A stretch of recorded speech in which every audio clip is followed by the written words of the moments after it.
Fala pessoal, tudo bem? Começando mais um BTC News 5x5, 5 notícias rápidas das 5 principais fontes de informação que a gente utiliza para atualizar todos os exemplos e casos dos cursos da BTC, assim como para fazer todos os nossos podcasts.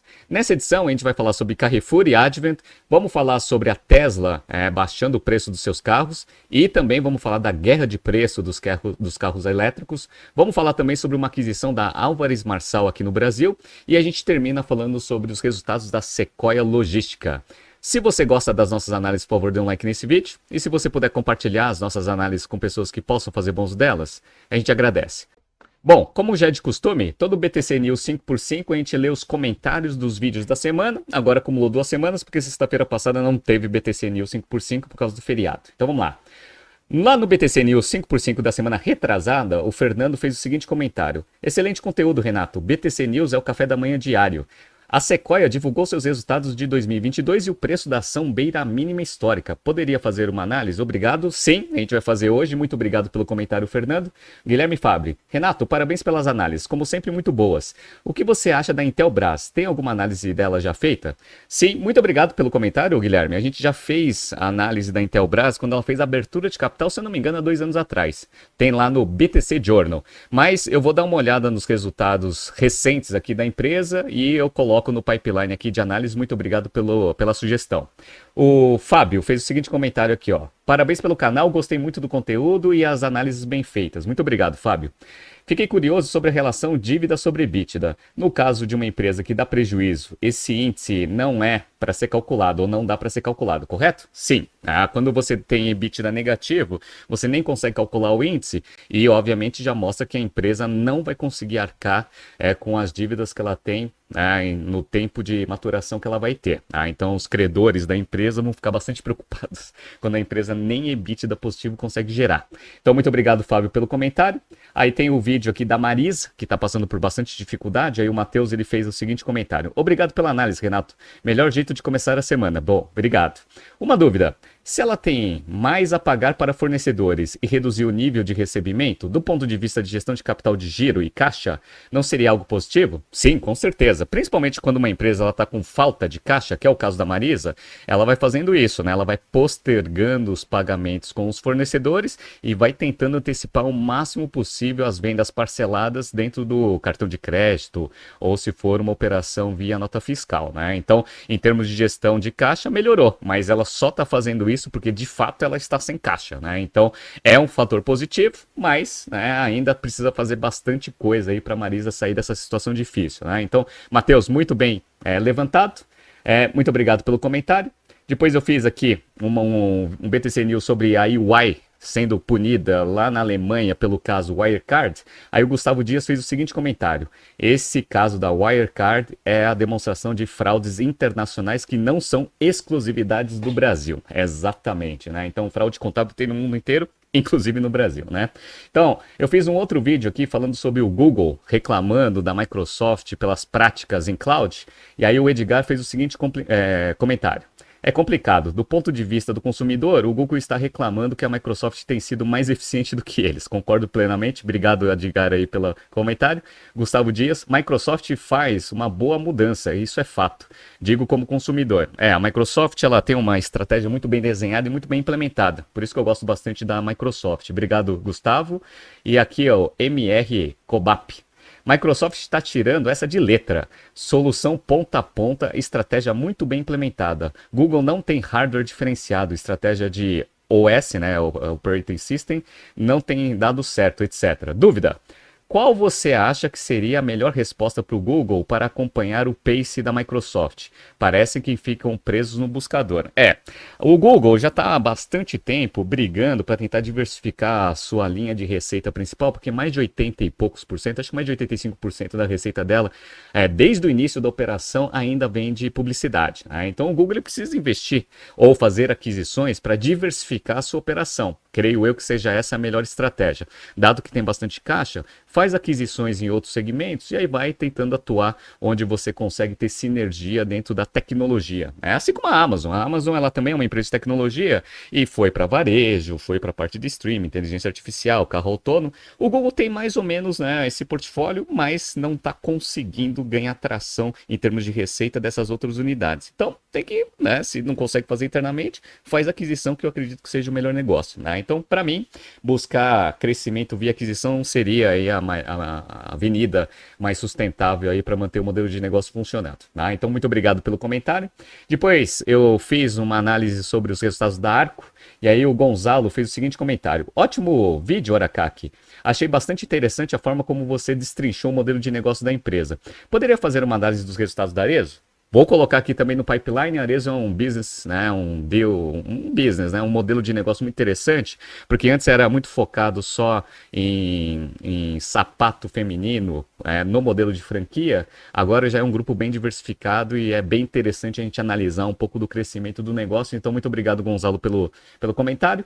Depois eu fiz aqui BTC News sobre a Boticário aqui, mostrando um faturamento recorde em 2022, e aí eu comparei com a Natura, e aí o Igor fez o seguinte comentário: o segmento de cosmético é muito interessante e é mesmo. Eu adoro analisar este tipo de empresa, né?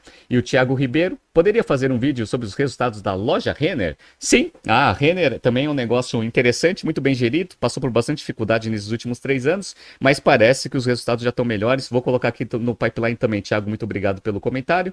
Depois a gente falou sobre a Rappi, fazendo uma grande aquisição aqui no Brasil da Box Delivery, e aí o Matheus fez o seguinte comentário: boa noite, como sempre uma ótima análise, mas lá vou eu com mais um pedido.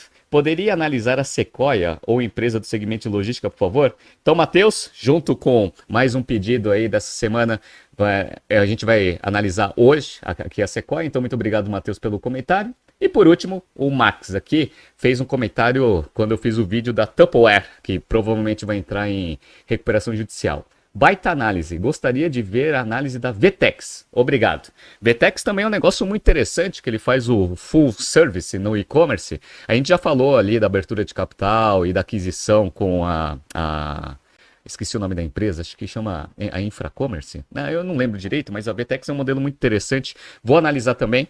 Se ela tiver resultados abertos, pode ter certeza que já está no pipeline aqui para as próximas análises dos próximos dias, tá bom?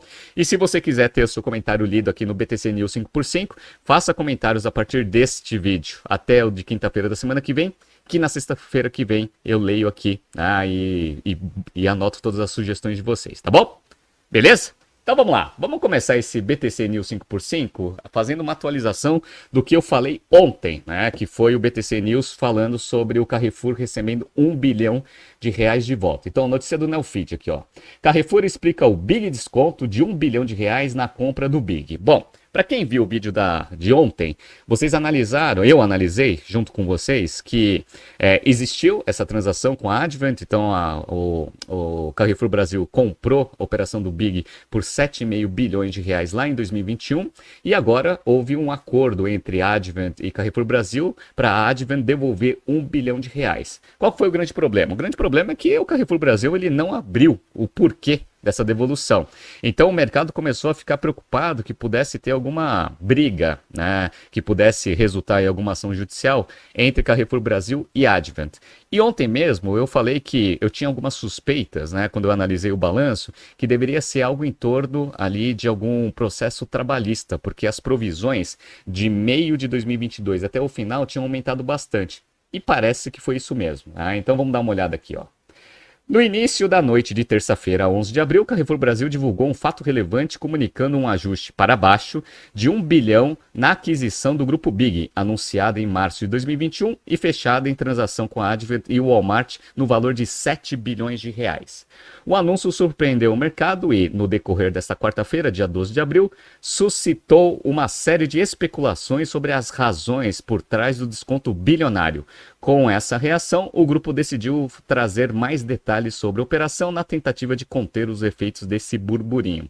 Eu comentei no final do vídeo ali de ontem que essa falta de transparência nessa transação do Carrefour para o mercado é ruim. Tanto é que as ações caíram mais de 3% ontem, né? E aí, lá no final do dia, eles soltaram um comunicado para explicar um pouco dessa transação. Esse foi um dos principais pontos que alimentaram o ruído a partir do anúncio feito 24 horas antes. Esse pacote de especulações incluiu desde imbróglios judiciais travados entre as duas partes, até a descoberta de despesas não provisionadas relativas a processos trabalhistas. E foi exatamente isso que aconteceu. Tá? Bom, vamos lá. Após observar que todos os ajustes contábeis materiais tidos como necessários foram realizados e devidamente refletidos nas demonstrações financeiras anuais de 2022, a empresa informou que não espera qualquer ajuste material adicional resultante da transação. E de fato, eu mostrei para vocês ontem, eu entrei no balanço patrimonial, peguei lá primeiro trimestre de 22, segundo, terceiro, quarto, e mostrei para vocês a evolução da provisão, principalmente ali da operação do Big, e o que mais evoluiu do meio do ano passado para o final foi o quê? Ações trabalhistas. E foi exatamente isso que aconteceu. Então, eles divulgaram isso no balanço? Divulgaram. Deram destaque isso nos calls com os investidores? Não, tá? Mas eu acho que é trabalho dos investidores olharem essa evolução e questionarem o management da companhia sobre quais as razões pelas quais essa provisão de ações trabalhistas aumentou tanto do meio de 2022 até o final de 2022. Então, o que o Carrefour está falando? Olha, eu provisionei, vocês não perguntaram, tá? Então, foi basicamente isso que aconteceu. Mas também houve falta de transparência do Carrefour. Ele mesmo poderia ter explicado que isso tinha acontecido, né? E as ações, agora que todo mundo já ficou minimamente ciente do que aconteceu, estão começando a dar uma subidinha, né? Então, ó, só para mostrar para vocês, ó, no dia aqui 10/4, aqui as ações estavam em baixa, eles anunciaram que eles iam receber 1 bilhão no caixa de volta aqui dessa transação, aí as ações subiram bastante, né? Então, ó, foi de 11,31 para 11,96, só que aí começou a ter aquela falta de transparência de mercado e as preocupações dos analistas, aí a ação caiu bastante ontem, né? Foi para 11,53, e agora, no momento que eu estou gravando esse BTC News, elas estão sendo tradeadas com uma alta de 0,5%. Então, agora, pelo menos, o mercado já sabe o que aconteceu. Então, interessante, né? Foi bom para a gente até especular um pouco ali no balanço, só para mostrar para vocês que se vocês entenderem bem de leitura de balanço patrimonial, vocês conseguem entender minimamente o que está acontecendo com as empresas e as suas divulgações para mercado. Perfeito? Então vamos lá, próxima notícia aqui da Forbes, vamos falar sobre a Tesla e a estratégia de precificação da companhia. Então vamos lá, Tesla corta preços nos Estados Unidos pela 5ª vez desde janeiro. O que a Tesla está fazendo? Ela está numa estratégia muito interessante de baixar preço para conseguir manter o volume de venda que ela tem.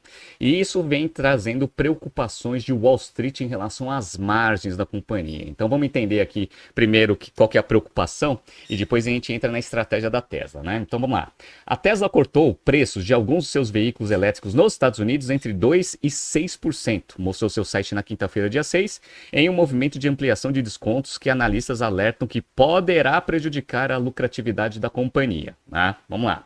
O quinto corte desse tipo no maior mercado da Tesla desde o início do ano ocorre quando os Estados Unidos se preparam para adotar padrões mais rígidos nesse mês, que devem limitar os créditos fiscais para veículos elétricos. Então, lá nos Estados Unidos tinha algum incentivo para as montadoras investirem em carros elétricos. Parece que a Tesla vai perder esse incentivo agora nesse próximo mês. A Tesla cortou os preços de ambas versões do modelo sedã Model 3 em $1.000 e o crossover Model Y em $2.000, mostrou o site. Também reduziu os preços de ambas as versões de seus modelos mais caros, o Model S e o Model X, em $5.000. A empresa disse que os padrões mais rígidos nos Estados Unidos reduziriam o crédito fiscal em $7.500 aqui disponível para o Model 3 básico de tração traseira desde janeiro. Alguns analistas que esperavam mais cortes de preço sinalizaram preocupações de que as margens de lucro líderes do setor da Tesla pudessem estar em risco, né? Só que essa estratégia ela é muito bem desenhada pelo Elon Musk e já vem sendo implementada já há uns 4, 5 anos. Então faz 4, 5 anos que o Elon Musk utiliza exatamente a mesma estratégia. Ele vai baixando o preço para aumentar o volume de venda e, consequentemente, ele consegue até aumentar a rentabilidade operacional. Tanto é que, em termos de volume, isso está funcionando. A notícia da Forbes do começo do ano. Tesla tem trimestre recorde de entregas, mas o mercado queria mais. Mas mesmo assim, eles estão conseguindo manter o volume de venda. Qual que é a estratégia? A estratégia a gente ensina nos nossos cursos de estratégia empresarial, que é basicamente se beneficiar do Experience Curve, curva de experiência. O que significa isso? Conforme você vai baixando o preço, você vai aumentando o volume de venda. Dado que a Tesla fez vários investimentos em ampliação de produção, fábricas nos Estados Unidos, na Europa, na China, entre outras, né? O que acontece? Você tem que sempre manter a sua fábrica ocupada. Por quê? Porque aí você consegue diluir bastante os custos e despesas fixas. Isso que a gente chama de curva de experiência. Sem contar redesign de produto e outras práticas que a gente menciona aqui nos nossos cursos daqui na BTC, né? E isso vem acontecendo? Vem acontecendo. Mesmo baixando o preço, que a princípio diminuiria bastante as margens operacionais, pelo alto nível de ocupação das fábricas, você consegue diluir um monte de despesa fixa, consequentemente você vai aumentando a margem operacional, mesmo tendo um preço mais baixo, dado o volume maior que você está produzindo para o mercado. Então, só para vocês terem uma ideia, nesse primeiro trimestre, aqui a Tesla até já divulgou aqui o quanto que ela conseguiu entregar. Então, ela entregou 422 mil carros, né, e produziu 440. Então, vocês estão vendo ali que produção e entrega estão minimamente casados, né? E aqui a gente vai ver a evolução da margem operacional. Para quem está vendo aqui no YouTube, ó, a margem operacional do primeiro quarto de 19 da Tesla era a pior do setor. Então, a média do setor aqui era em torno de 5%. Aqui a Tesla estava com menos quase 2% aqui, né? Beleza. Aí, conforme você vai aumentando o volume de venda e vai aumentando o nível de ocupação, a Tesla foi conseguindo aumentar a margem operacional até chegar agora no quarto de 22, próximo de 17%. 17%, pessoal, é muito mais que o dobro que a média do setor, que é 8%. Tá? Então, vocês viram que a estratégia, né, de curva de experiência vem funcionando nesses últimos trimestres na Tesla e é basicamente isso que o Elon Musk está implementando. Então, isso é ótimo. Né? Então, ele está conseguindo fazer essa estratégia funcionar e o resultado são margens operacionais maiores, mesmo com preço médio mais baixo. Entenderam? Tá? Então, a preocupação dos analistas é pertinente, mas olhando um pouco do histórico dos últimos trimestres, não tem problema nenhum. Vamos esperar o resultado do primeiro trimestre para confirmar que essa estratégia está dando certo. Perfeito? Legal, tá? Só que aí tem um ponto muito interessante que a gente também aborda no nosso curso de estratégia. Se a Tesla começa a baixar preço e ela é a líder do setor de carros elétricos, o que vai acontecer? Provavelmente ela vai começar a desencadear o que a gente chama de guerra de preço. Por quê? Um monte de montadora está entrando atrasado nesse setor e está querendo roubar um pouco de share aqui que a Tesla tem dentro do segmento. E aí, se todo mundo começa a baixar preço e a Tesla, para manter sua estratégia, também baixar preço, começa uma guerra de preço generalizada. Está acontecendo? Está acontecendo. E principalmente na China. Então vamos pegar aqui uma notícia do Bloomberg Linha. Guerra de preços de carros na China se intensifica e alimenta temor de quebras. Então, a guerra de preços já começou e está forte lá na China nesse primeiro trimestre. E quem se beneficia de guerra de preço? Consumidor. Então, vamos entrar aqui na notícia? Qualquer pessoa que esteja comprando um carro novo na China está no lugar certo na hora certa. O maior mercado automotivo do mundo está em guerra de preços cada vez mais acirrada. No primeiro trimestre, o total de 649 variações de modelos de automóveis, ou cerca de 20% de todos os veículos no mercado, registraram quedas de preços de transações em mais de 10 mil yuans, ou seja, $1.500, segundo dados compilados do provedor de pesquisa da China, Auto Market, né? Então, tem um gráfico muito interessante para quem está vendo aqui no YouTube. Olha como, né, a proporção de carros vendidos em, né, desconto aumentou pra caramba aqui no ano de 2023. Então, girava em torno aqui de, 7, 8%, aumentou bastante aqui em setembro, chegando aqui a uns 11%. Aí deu uma baixada no final do ano. Agora, 20% dos carros elétricos estão sendo vendidos com desconto. E quem está dando mais desconto aqui não é a Tesla. Sabe quem está dando mais desconto aqui, ó? É a Toyota. A Toyota está dando 30% em relação ao preço de dezembro, aqui, em relação a esse modelo aqui, que é o BZ4X. Aí a segunda é a Mazda, a Buick, todo mundo dando desconto alto pra caramba. Aqui dentro dessa lista que eu estou mostrando para vocês, aqui está dando o menor desconto, está dando 12,4%. A Tesla está dando um desconto ali em torno de uns 5, 6%. O que é isso? São aquelas empresas desafiantes da Tesla tentando utilizar um preço mais baixo para conseguir aumentar o volume de venda e, obviamente, ter os efeitos da curva de experiência dentro das suas fábricas, né? Então, ali está tendo uma guerra de preço. E o que provavelmente vai acontecer? Um monte de montadora pequena ou até as grandes vão começar a ver que a rentabilidade vai ficar bastante prejudicada. Por quê? Porque ela não tem a escala que a Tesla tem. A Tesla já começou essa estratégia há 4 anos atrás, como eu mostrei para vocês. Tá? Então, essas montadoras estão bem atrasadas aqui em relação à estratégia que a Tesla implementou. Vamos ver o que vai acontecer. Mas uma coisa é certa, vai ter um monte de empresa quebrando lá na China. Né? Então, ó, enquanto isso, a Associação de Fabricantes de Automóveis da China pediu o fim da guerra de preços, dizendo que não é uma solução de longo prazo para uma desaceleração nas vendas e para o acúmulo de estoques. Então, ó, não faça isso, porque isso não vai ser uma solução de médio e longo prazo. O órgão da indústria pediu um retorno à operação normal para garantir o desenvolvimento saudável do mercado automotivo. Então, ele também já está com medo que um monte de empresa vai quebrar. E vai quebrar mesmo, tá? O que é preocupante é que ainda não está claro se alguma das montadoras que colocaram suas esperanças desesperadamente em cortes de preço e incentivos em dinheiro para estimular as vendas realmente tem um plano de saída. Ou seja, será que se você ficar trabalhando com um preço muito baixo para você garantir volume, será que lá na frente você vai conseguir trabalhar com margens saudáveis? Essa é a dúvida aqui, né? Há também a preocupação de que clientes mimados possam resistir a um retorno ao preço normal, o que pode resultar em um mercado distorcido. Então, efeito colateral de uma estratégia de curva de experiência é a guerra de preço. Quem vai sobreviver? Quem tiver mais caixa. Vamos ver o que vai acontecer aqui nos próximos trimestres, principalmente no mercado da China, certo? Beleza. Então, vamos para a próxima notícia agora, falando sobre Brasil, falando sobre uma consultoria que está ganhando bastante notoriedade aqui nesse começo de ano, até porque ela é focada em processos de reestruturação de empresas, que é a Álvares Marçal. Então vamos lá, Brasil Journal.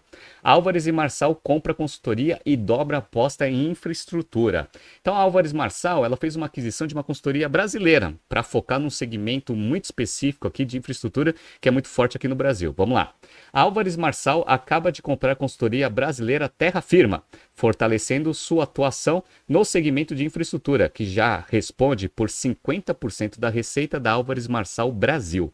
Com a aquisição, a Álvares Marçal vai criar uma unidade de negócio focada apenas em infraestrutura, a Álvares Marçal Infra, que já nasce com cerca de 550 consultores, contando com os 30 vindo da Terra Firma.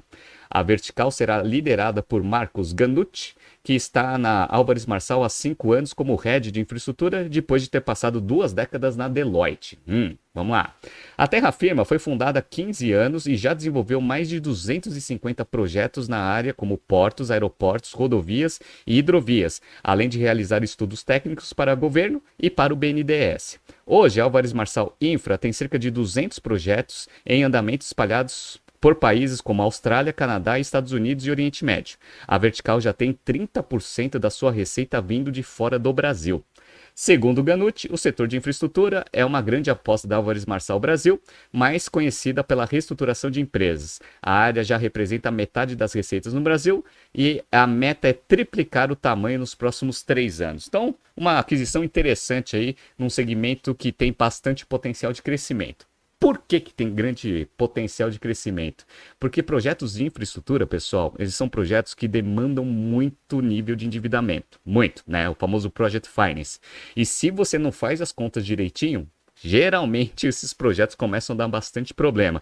E isso, obviamente, é o métier da Álvares Marçal. Uma empresa em problema é o que a Álvares Marçal foca aí no seu projeto de consultoria tradicional. Tá? Então vamos lá. Abre aspas aqui para o Ganucci. Os projetos, em sua grande maioria, são aprovados de forma equivocada e entregues com prazo estourado ou com custo acima, diz Ganucci. Quando você olha o mercado, existe uma capacidade de crescimento bastante significativa. Então, basicamente, o que ele está falando é o seguinte: dado que a gente já tem bastante experiência em reestruturar empresas que não fazem a conta de retorno específico de projetos de uma forma muito bem analisada, essas empresas passam por dificuldade e a gente já tem experiência em reestruturar. Agora, a gente pode ajudar as empresas a não fazerem ou não cometerem esse erro.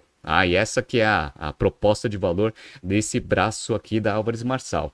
A Álvares Marçal Infra já conta com um portfólio de clientes que incluem as maiores mineradoras do mundo, como a Vale, e grandes construtoras que aqui no Brasil também estão passando por bastante dificuldade por causa das taxas de juros muito altas, né? Então, grande potencial de crescimento nesse segmento, estratégia muito bem implementada aqui pela Álvares Marçal para crescer nesse setor que tende a ter bastante projetos, né, de infraestrutura e também empresas que fizeram os projetos mal feitos, né, na hora que pegaram os projetos, vão ter Álvares Marçal aí para conseguir ajudar a reestruturar a empresa, né? Então vamos ver o que vai acontecer. Belo movimento estratégico aqui da consultoria. E para a gente fechar aqui esse BTC News, vamos pegar uma notícia aqui do Valor Econômico sobre a Sequoia. Então vamos lá. Sequoia recua 11,4% a R$ 1,64, menor preço da série. Em 12 meses, a queda supera os 87%. Então a Sequoia fez uma abertura de capital há 2 anos e desde que ela fez essa abertura de capital, as ações vêm sofrendo bastante, já uma queda acumulada aí de 87%. Vamos entender um pouco aqui da notícia e vamos entrar nos financials aqui da companhia, né? Então vamos lá. Desde o início de 2023, as ações da Sequoia acumulam uma desvalorização de 46%. Nos últimos 12 meses, o preço do papel já caiu 87,2%. A empresa de logística e transportes divulgou os resultados no dia 29, com queda de 94% no lucro do quarto trimestre para 1,2 milhões de reais. O lucro antes de juros, impostos, depreciação e amortização, ou seja, o famoso EBITDA, recuou 26,8% na mesma base de comparação para 43,2 milhões de reais. Em relatório no dia 30, o Santander considerou o resultado melhor do que o esperado, mas chamou a atenção da alavancagem mais alta. A dívida líquida reportada no período foi de 440 milhões de reais, explicada pelo maior consumo de caixa de pagamentos da aquisição, porque a empresa teve uma tese de consolidação desse mercado, então ela saiu comprando operador logístico a rodo, né? O que levou à alavancagem, medida pela relação dívida líquida sobre EBITDA, de 1,9, né, ante 1,6 apresentado um ano antes. Então, aumentou bastante aí o nível de alavancagem, passando de 1,6 para 1,9. E isso daqui pode ser explicado, segundo o Santander, para o impacto negativo nas ações, né? Então vamos entender aqui como que funciona a operação da Sequoia. Eu peguei aqui um slide da própria apresentação corporativa da companhia para explicar um pouco do modelo de negócio. Então, classicamente, é uma operação de logística. Então eles fazem tanto a parte logística B2B, entre empresas, ou dentro de uma própria operação empresarial, ou B2C, que é entregar direto para o consumidor final. Então eles fazem toda a parte de picking, a parte de armazenamento, a otimização e separação, para conseguir fazer aqui o transporte dos produtos entre centros de distribuição e hubs, até fazer o last mile, ou seja, a entrega para o consumidor final. Então eles têm vários tipos de mercados que eles conseguem atender, que são e-commerces, principalmente, né? Mas tem empresas pequenas, médias, tem os sellers, eles atuam também bastante aqui com terceirização de operação logística de moda, entre outras aqui, sem contar a indústria, né? Então, basicamente, quais são os níveis de investimento para você conseguir fazer uma operação logística funcionar? Primeiro, evolução tecnológica, então tem que investir bastante em automatização e sistemas para você conseguir ter uma maior eficiência operacional e também otimização de processos. Então esses são geralmente as duas principais alavancas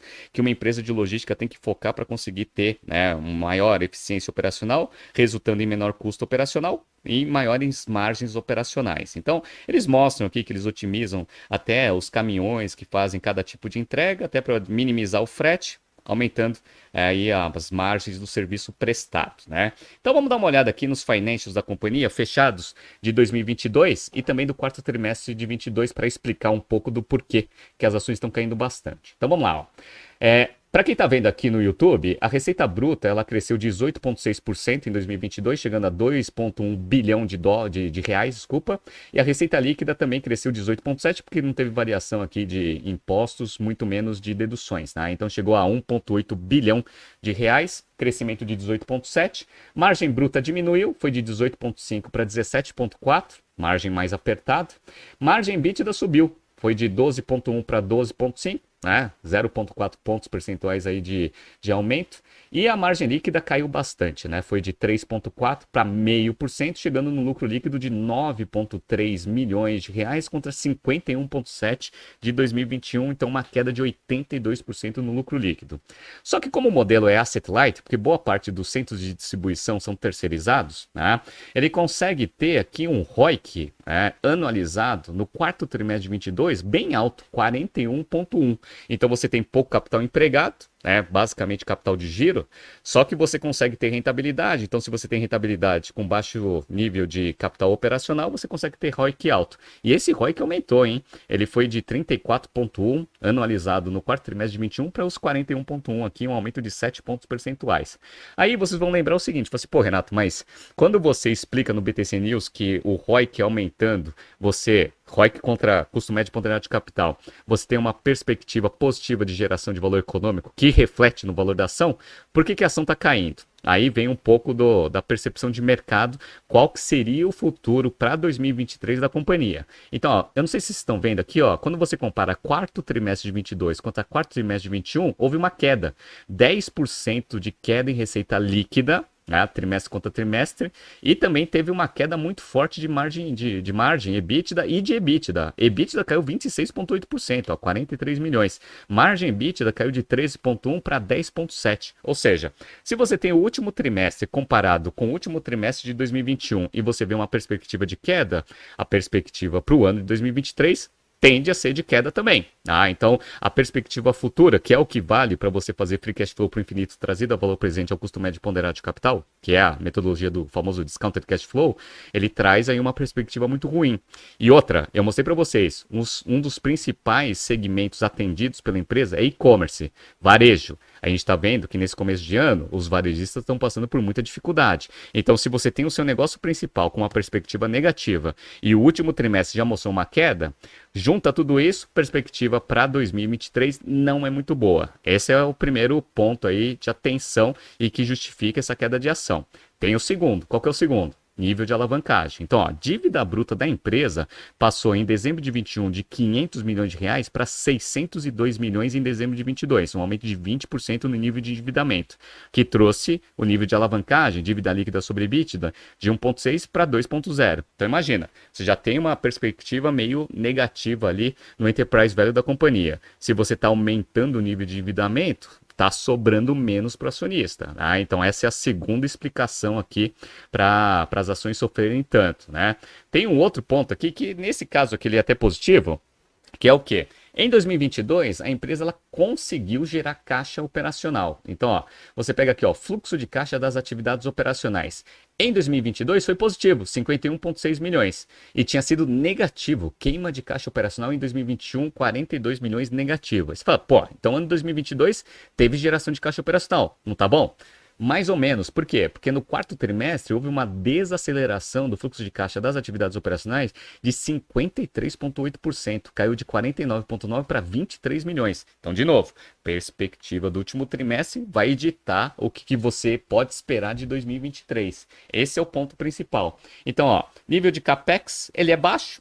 Então, ó, só no quarto trimestre de 22 foi de 19 milhões. Então, próprio fluxo de caixa, mesmo caindo de 23 milhões, paga todo o nível de investimento que é baixo, porque tem o modelo de asset light. No entanto, a perspectiva para 2023 está ruim. Esse é o ponto principal. Uma das coisas que eles conseguiram melhorar bastante aqui em 2022 foi o ciclo de conversão de caixa. Então, ó, o ciclo de conversão de caixa, aqui ó, eles tinham prazo médio de recebimento, 83 dias. Prazo médio de pagamento de fornecedores 51, estava ali em torno ali de uns 32 dias o ciclo de conversão de caixa. Reduziu bastante para 2022, ó.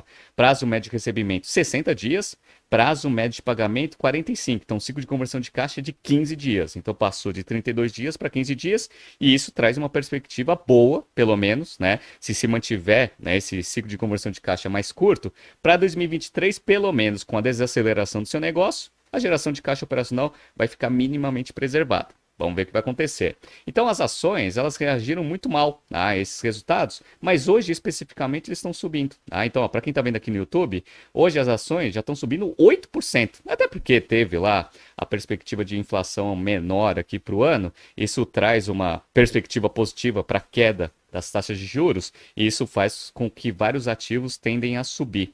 Dado que a Sequoia, ela tem um ROIC bem alto, pelo menos anualizado, pegando os resultados do quarto trimestre, traz uma perspectiva um pouco melhor dentro de todo esse cenário que a gente acabou de analisar. E por que que caiu também, Renato? Além de tudo que a gente já falou, eu acredito que o valuation da empresa no passado estava muito esticado. Então, essa queda de valor de ação, na minha visão, é uma correção. Por que uma correção? Ó, vamos pegar aqui, ó, alguns múltiplos de mercado. Vamos pegar aqui o Enterprise Value sobre EBITDA. Tá vendo que está 5,36? Ah, então, EBITDA 5,36. Aí eu peguei uma empresa que é minimamente comparável aqui em termos de operação de logística aqui no Brasil, que é a JSL, que é muito maior, é quase 5 vezes maior aqui que a companhia. Só que quando você pega aqui, ó, Enterprise Value sobre EBITDA está 5,37. Então, basicamente o mesmo múltiplo. Então, eu acredito que a queda ali das ações é mais para ajustar, né, o valuation da companhia com empresas do mesmo setor do que efetivamente um resultado muito ruim aqui que a Sequoia está mostrando para o mercado. Tá? Então, a gente tem que juntar basicamente tudo isso que a gente discutiu para conseguir chegar num consenso aqui do que aconteceu com o valor da ação. Mas como ela está em um ROIC muito alto, se no primeiro trimestre ela conseguir manter esse nível de ROIC alto, eu acredito que o potencial aqui das ações é de subida. Mas vamos ver o que vai acontecer. A gente viu que o cenário macroeconômico não está tão fácil assim, né?